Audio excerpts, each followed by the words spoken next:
có một phong nè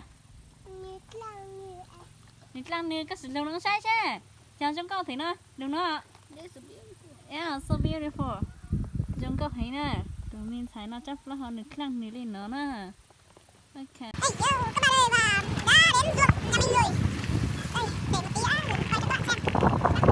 hello các bạn thấy không, ruộng bậc thang rất là đẹp, đó là lý do tại sao mình rất là muốn đi ruộng chơi nhé các bạn nhé. Đây, và bây giờ mình sẽ cùng chị mình và cháu mình đi ruộng thôi. Đây là ruộng bậc thang. Đây, có rất nhiều bạn thắc mắc là trên núi ruộng làm sao có nước được, nhưng mà không, người dân sẽ mới bậc thang để mới được ruộng thì sẽ có một cái lỗ để thông nước ra, thế nên mới được có một chỗ nước đi qua. Các bạn thấy người dân có thông minh không? Các bạn, mình đang đi ruộng đây các bạn ơi.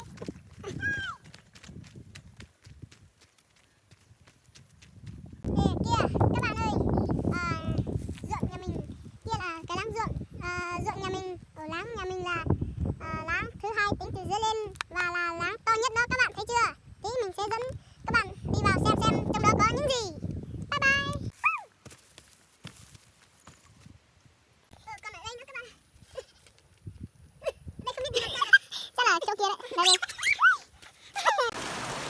Mình rất thích cái suối này chảy từ trên bảng mình xuống, và hôm nay mình sẽ đi xem có cá không để bắt mấy con về nuôi.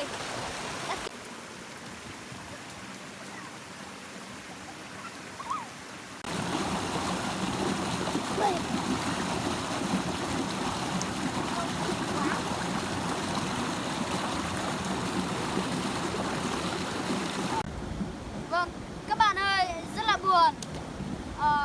Đã đến được đây rồi nhưng mà chẳng thấy em cá nào lên để ngắm và bắt để nuôi. Chẳng thấy em nào lên ạ. Không có em nào lên á? Rất là chán. Rất là bực. Thế thì tắm cái rồi về thôi nhỉ? Tắm ở đây. Làm có mấy quả tắm à? Ta để ra nhìn nó là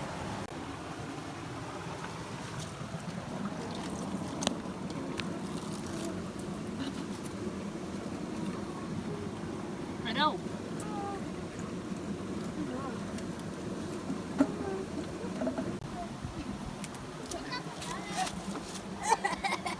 Ôi,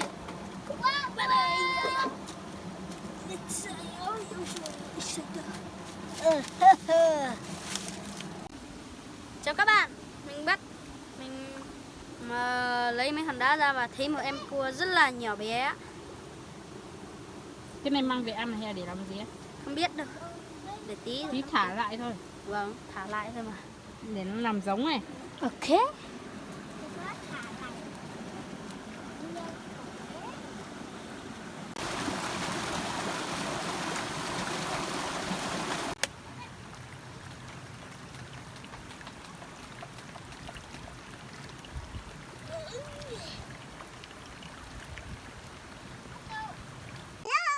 Và mình đã về đến nhà.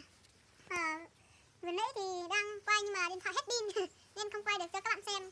Các bạn thông cảm nhé. Và lần này cũng là lần đầu mình làm vlog nên mong các bạn thông cảm cho, không hay thì mong các bạn thông cảm cho. Và mình mới thay áo rồi, vừa nãy mình dùng áo của mình để bắt cá, bắt được một con nhưng mà của chị thôi. Đây.